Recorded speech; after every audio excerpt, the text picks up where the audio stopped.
Yeah.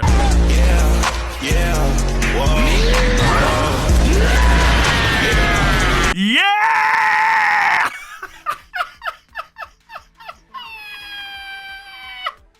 Oh my god. Bro, listen. This chapter made me extremely happy off the rip. If you don't believe me, you can check out my live stream reaction to it on my Cole Requiem YouTube channel.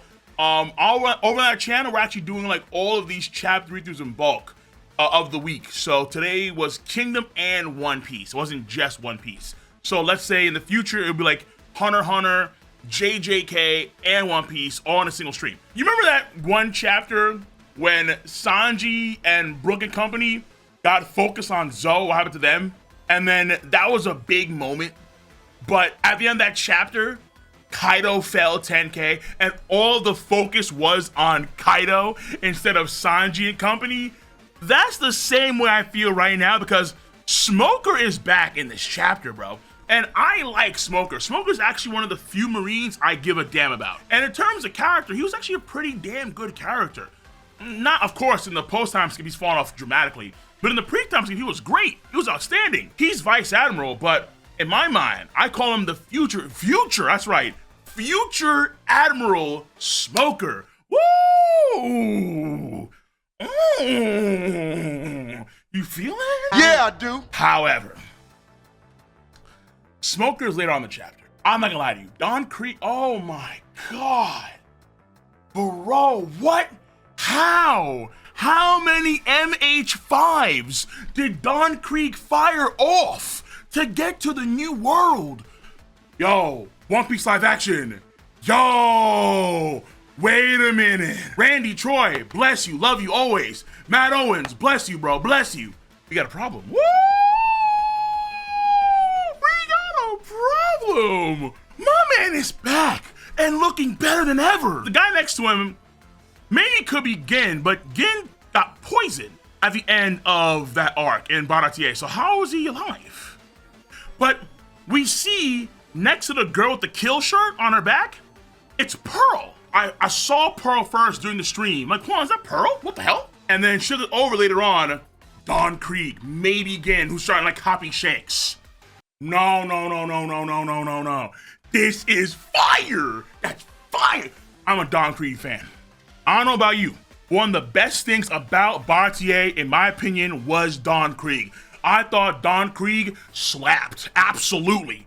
He is the second best villain in the East Blue Saga, but only by a hair does he fall behind Arlong. Only by a hair does he fall behind Arlong. Because this man is lit, and he's here, he's back. And when the live action gets to that, when the live action gets to that, Don Krieg will be one of the few men to survive Dracula Mihawk in combat. That's crazy. That's crazy. Hey, do not skimp. Do not skimp on Don Krieg greatness. I love it. Yeah. Obviously, Don Krieg is getting a video in the future. Also, in this chapter, Drake, just like the actual Drake, bandaged up, wrapped up after a crazy duel with Kendrick Lamar. Shout outs to Family Matters. I ain't gonna lie to you. Family Matters was hot, but no one saw Kendrick dropping Meet the Grams within the same hour. No one saw that. No one. The level of mind games he was playing, yo. But Drake is alive. No mind games there outside of, okay, if he is here and alive, what about Hawkins? Maybe Hawkins, I didn't want country didn't die. And Drake saved him because he's a nice guy. Not too sure we'll see in the future. But they're getting all the news information like everybody else about what's going on across the world. And we know where Smoker is now. Well, he's in the new world somewhere. Kind of doing the Ace where he has his vehicle in the water that's powered by his own ability, and he has aura. Smoker has aura, like he's been through some crazy training regimen. Another video, another day, but it wouldn't surprise me in the slightest if Smoker was the first Logia awakening we see in the story, because if Smoker is here now, maybe in the future we actually get to see him in real time, let's say in Elbaf for I'm ready, bro. I'm so ready. I'm on board the smoker agenda for sure. And I know, woo, today the Zoro agenda got some good love. Now, we're not going to ignore Monsieur Jinbei. Fishman Jujutsu Kataguruma. He throws Zoro at Nusjuro in a very similar action that we've seen, let's say, Sanji throw or kick Zoro into the air. Like, let's say against the Groggy monsters, where he catapults Zoro and then Zoro does that attack. So, in a sense, it is a combo activity, albeit it's like a 28%, where Zoro has to get there somehow, some way. His mobility is kind of ass. It's gotten better after Wano Country because he knows the clear lance move. But I guess in this situation here, having Jimmy just throw Zoro is a better option. So Zoro being thrown, mobility not the greatest, that's obviously known. And him and Nusjuro, who is massive next to the ship. He's titanic, bro. And he's coming in there with that sword, with that Kitetsu. But he sees Zoro at the corner of his eye. He sees him and either he attacks Zoro or he blocks Zoro attack. I'm not sure if it's actually an attack or a block, but regardless, it was cool as hell, for damn sure. And finally, the fabled Zoro versus Nusjuro sightings. We've seen them. There was an error, I think, I'm pretty sure it's an error in the chapter, and I talked about my Twitter, where the handguard for the Kitetsu blade on Nusjuro's sword, the handguard isn't there. It's lacking. That's what folks know it was a Kitetsu blade before, because of the handguard. The handguard of the sword matched Zoro's Sonic Kitetsu. And then at this point in time, his sword for this chapter looks more like Fujitori's sword, where it's more of a cane sword, where it has no handguard, kind of like Brook 2. I know some folks were confused about that. It's not a different sword. Oda, staff, they probably forgot to draw in the handguard. And mistakes like that, they do happen. And then normally they are touched up for, let's say, the volumes in the future. Now, Zoro's attack, the Rashomon, it's been a long time. The last time I recall seeing Rashomon was against Bartholomew Kuma, where he does the Rashomon charge. Rashomon! Kuma vanishes, he cuts that rock where Kuma was before, and then Kuma's above Zoro going, yeah, it's been a long time since we've seen Zoro use Rashomon, a very long time. Good to see it back, the two-sword style greatness. And this version of it kind of has like an onigiri sort of start position, because Rashomon that Zoro normally does is a sheath technique, all right? It's my weeaboo's coming out now. I have a katana collection. I've been learning Japanese on Rosetta Stone for like 5 weeks now. He does that quick draw thing, and then it goes back to the sheath immediately. But because his sheaths are on his back, all right? Yeah, strong, big back. Because Zoro's sheaths are on the back, he can't do that quick draw thing. So it's like a modern version of that. This sort of Sukhavati's Bliss? I think I'm saying it right. I'm not too sure. Again, I am dyslexic, so give me some leeway. Now, they do both notice the Kitetsu blade, which I'm not sure that clash has a sort of spark fire involved in that at all. Some degree of the King of Hell is coming out in Zoro's sword, and it's clashing with the potential winds of the Another World with Nusjuro. I don't know, because it kind of made me... When Luffy finishes off Kai with the Bajran gun, in the chapter version of that, it looks like Luffy's fist is on fire. To this day, that's the way it looks. I'm not gonna lie to you.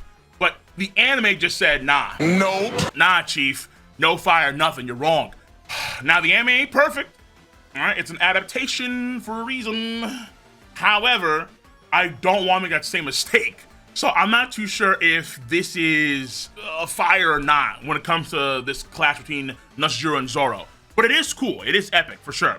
And there is, of course, well, I would assume Conqueror's Haki involved in there, too. So both get blown back. And that right there is arguably one of Zoro's best moments, if not his best moment in the entire arc. And honestly, in a general sense, I've been very, very pleased to see the Straw Hats do, I would say, pretty well against the Elders. Yonko caliber crew. And mind you, Robin can't do much now. Nami's unit was doing a pretty solid job against Saturn. Sanji had a moment against Nusjuro. That was excellent. And now Zoro has his one too. I'm not saying they're weak, no, but to be expected. I did a video earlier in the week talking about the sense of danger around the Elders over here, boom. And to me, it lines up. And this goes double for, obviously, the Giants, where the Giants have been themed to be pretty damn savage. And Even though for a long period of time, I won't deny it, they've been kind of, you know, stunting on. Reality is, reality is, they're here. Buster Call, what? Huh? Nah, ship, done, who cares? Gunmen, Legolas archers, we have just a dude eating food, we have some big guys grabbing a sail, one dude on some Attack on Titan, Sasageo, he's about to eat some dude, it's crazy. It's crazy. Now, shouts to Bluegrass for the laser beam thing against the ship. Shoutouts to Dahl, who lays out hockey, some haymakers on Kashi, which he'll recover quickly. He's a giant. But the reality is that the Giants are doing, I think, relatively well. The idea that the Giants suck, and yet a Buster Call, a super mega hyper epic Buster Call, a Buster Call Prime 1 million is getting smited Norse style, not Greek style, Norse style, by so many Giants, man. How can there be so much hate for, well, okay, I get it. But no, it's dumb, it's foolish. The Giants are the real deal. Yes, Bluegrass can temporarily knock out Kashi. Congratulations, you win a cookie. Do the same thing to Dorian Brogan, call me later. Call me later. Particularly when she needs the ambulance after those two go boom and send her packing. Speaking of pack, this panel is really intense. The robot walking tall, Big O style. You have 4 of the elders, Marcus Mars, Top Man Warkery. You have Saint Saturn and Jupiter. The sandworm that not even the Lisa Galib could tame. I am this robot, like walking big. Yeah, this is a pretty ominous. The shading, the fire, the size and scale of the elders, all while Vegapunk just keeps on yapping. And then they realize, hold on, this was the same one that I'm gonna assume they saw, like actually saw 200 years ago. Because these elders, it's pretty obvious now that they're old, they're ancient old. 800 years old? Probably not, that's Void Century times. But let's say 600, 500, yeah, I think it's possible. 400 during, like, let's say Ryoma's time, yeah, I think it's possible, for sure. And unfortunately, just when Vegapunk was about to yap about some very, very important today we say yes, Diddy boy. Listen, this is a different kind of D. This is the will of D. This is the history of One Piece. And the D clan members, including Dragon, no, and Blackbeard, I love Blackbeard, bro. Sabo, we know, wants to have a meeting between Vivi and Luffy, and of course, when it comes to Kobe, he's a Luffy fanboy. Would go full Diddy if he needed to, for sure. Dragon, I still have Dragon stocks, because to me, the beginning of the arc where he talked to Shaka, that should still matter in some respects. I guess the only thing left for Dragon now would be, how did Vegapunk know about York's betrayal? Because in the last chapter, York herself was confused about that. Maybe Dragon has a role here. It has to matter. You had Dragon and Shaka talk, why? It has to be relevant in some way. The D-Clan stuff, we won't obviously get that now. Of course not. It's the beginning of the final saga. Even though it's been 2 years, this arc started August of 2022. And folks tell me Elbaf will be shorter. Whatever, man. Your kid's gonna go through high school and college and medical school, and then maybe Oda will be done. Maybe. And as Roki does that crazy board tackle on the giant, and the feed cuts. According to the translator note, the Mo, what you could take as mother, more problems, more bitches, more rants, however you want to take it as. It actually is probably the cutoff for the kanji of also. So instead of Mo, it's more likely that he's trying to say, and I quote, those of you who carry the letter D in your name, among you there is also, and then it cuts off at the O. So O, instead of so, there's no also. It gets cut off when he does that tackle.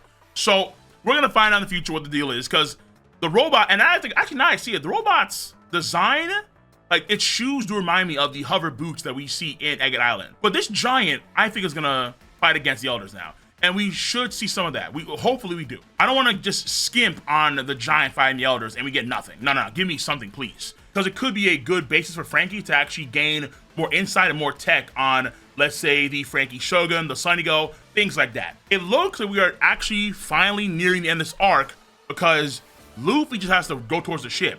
The same thing for the guys on top, where the barrier is now gone, and they can coup burst out of there. And then let's say we get the Sunny go, and then we just kind of skedaddle. This chapter, pace was good, I would say. The events were epic. Zoro and Nusjuro was lit. The theory that the Dendemushi was inside of the giant is correct. Seeing old faces, seeing Smoker, seeing Dawn Krieg, it's just a beautiful thing. It's a beautiful thing. But this chapter, in the grand scheme of things, even though I love this chapter a lot, I think it's a really damn good chapter. In terms of substance here, the main thing that matters the most is that there is a D-Clan thing, and folks are not going to be more aware of the D-Clan's importance. The Strata have saved, so far, 2 Vegapunks, Atlas and Lilith, and York is alive in the labs. So all the guy Vegapunks, they died. They're gone, obviously. And then all the girl ones that survived, obviously.